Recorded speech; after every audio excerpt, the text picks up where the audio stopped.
Olá, eu sou a Cristina, você está no Relivrando e eu quero conversar com vocês sobre O Homem que Amava os Cachorros, do Leonardo Padura. Bem-vindos!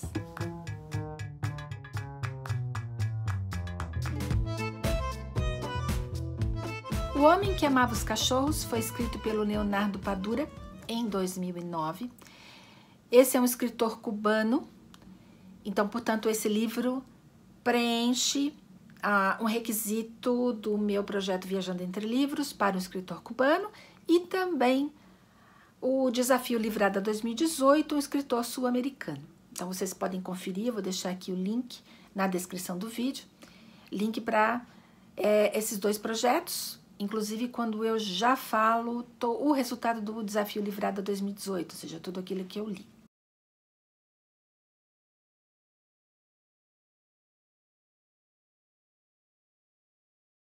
O Homem que Amava os Cachorros é um calhamacinho, gente. Ele tem 600 páginas, mas isso se justifica porque o Leonardo Padura fez uma pesquisa histórica bastante extensa para poder discorrer sobre o assunto que ele escolheu para falar nesse livro, que são as circunstâncias políticas que levaram ao assassinato do Trotsky.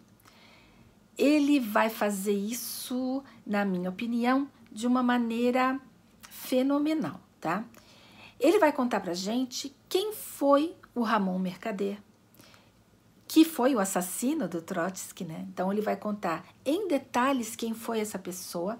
Ele foi um ativista espanhol que, levado por toda a sua formação, desde a infância até a sua formação política, ele foi levado a cometer esse ato. Então, o Padura vai explicar pra gente como é que ele chegou aí e a gente vai conhecer profundamente quem foi esse Ramon Mercader. Por outro lado, ele vai contar pra gente todo o exílio do Trotsky, né, esse terceiro exílio dele, que foi de 1928 até 1940, quando ele morreu. Então, ele vai contar todo esse período do Trotsky, como era a vida dele, quem era o Trotsky, a família, né? Como foram as constantes mudanças de país que ele teve que fazer por causa da perseguição do Stalin. Inclusive, como um dos princípios do Trotsky, para que a Revolução Socialista desse certo e fosse duradoura, né? Não só na Rússia, ele achava que os princípios dessa revolução tinham que se espalhar por toda a Europa. Então, ele fazia um trabalho bastante pesado em relação a isso, e o livro vai mostrar isso pra gente. Então, ele vai mostrar como que estava o ambiente político na Europa no momento do exílio do Trotsky e o que acontecia com ele. Quer dizer, o Trotsky nunca parou de escrever, muito pelo contrário. Durante o exílio, ele escrevia em profusão, fazia muitos manifestos, e ele, a partir dos seus adeptos, né, que ele foi angariando ao longo da vida, ele espalhava esses manifestos pela Europa, ao mesmo tempo em que ele angariava muitos inimigos, né?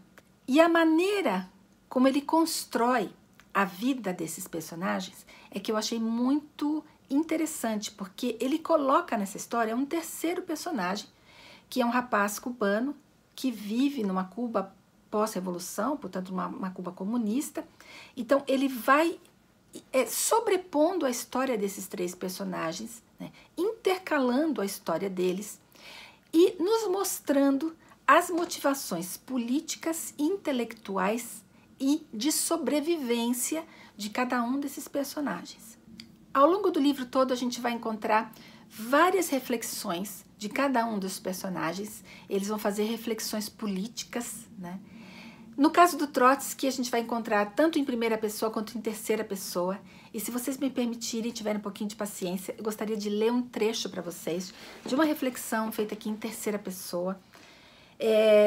O nome do Trotsky era Liev Davidovich, então esse é um pedaço do nome dele. Então a reflexão é feita da seguinte maneira: mesmo assim, Liev Davidovich sentia como um peso esmagador a contradição de não saber até que ponto era possível opor-se ao stalinismo sem deixar de defender a União Soviética. Atormentava-o não poder discernir totalmente se a burocracia era já uma nova fase, incubada pela Revolução, ou apenas a excrescência que sempre tinha pensado ser.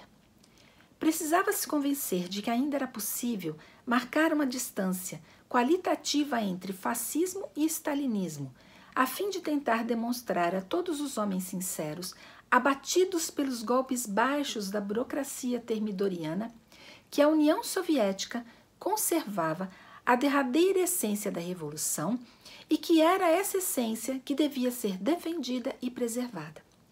Mas se, como diziam alguns vencidos pelas evidências, a classe operária tinha demonstrado com a experiência russa sua incapacidade de governar a si própria, então seria necessário admitir que a concepção marxista da sociedade e do socialismo estava errada.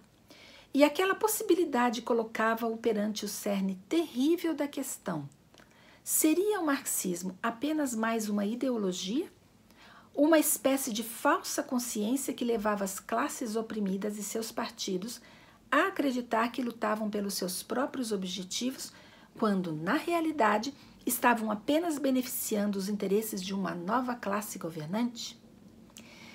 Bom, eu nunca li nada do Trotsky, mas eu acredito que o Leonardo Padura não ia tirar isso do nada. Então, provavelmente, ele tirou essas reflexões das coisas que o Trotsky deixou escrito, né? Eu acredito nisso. Eu estou apostando nisso, né, gente? Senão fica absolutamente sem sentido o livro. E, como eu achei o livro muito bom, eu fiquei com medo disso ser muito romanceado. Como eu nunca li nada do Trotsky e sobre o Trotsky, eu queria saber um pouquinho mais sobre essa vida dele antes do último exílio, né, a infância, a vida adulta. E aí eu fui procurar alguma coisa que não fosse uma biografia de 1000 páginas e acabei encontrando esta graphic novel aqui, Trotsky, do Rick Geary, não sei se fala assim o nome dele. Eu acho que não tem essa graphic novel em português, eu não encontrei, mas eu adorei.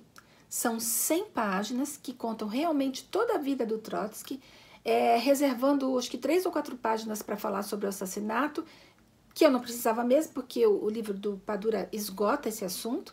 Então, todo o resto foi 95 páginas para falar mesmo da vida dele. Eu gostei, eu achei que foi suficiente. Eu não precisaria ler mais do que isso. Para mim, foi ótimo, tá?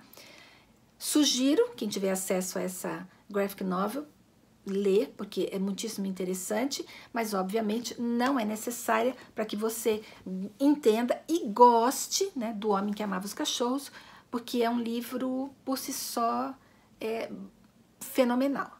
Depois que eu editei esse vídeo, eu acabei assistindo o seriado russo Trotsky, e aí eu resolvi vir aqui falar para vocês, né, complementar esse vídeo.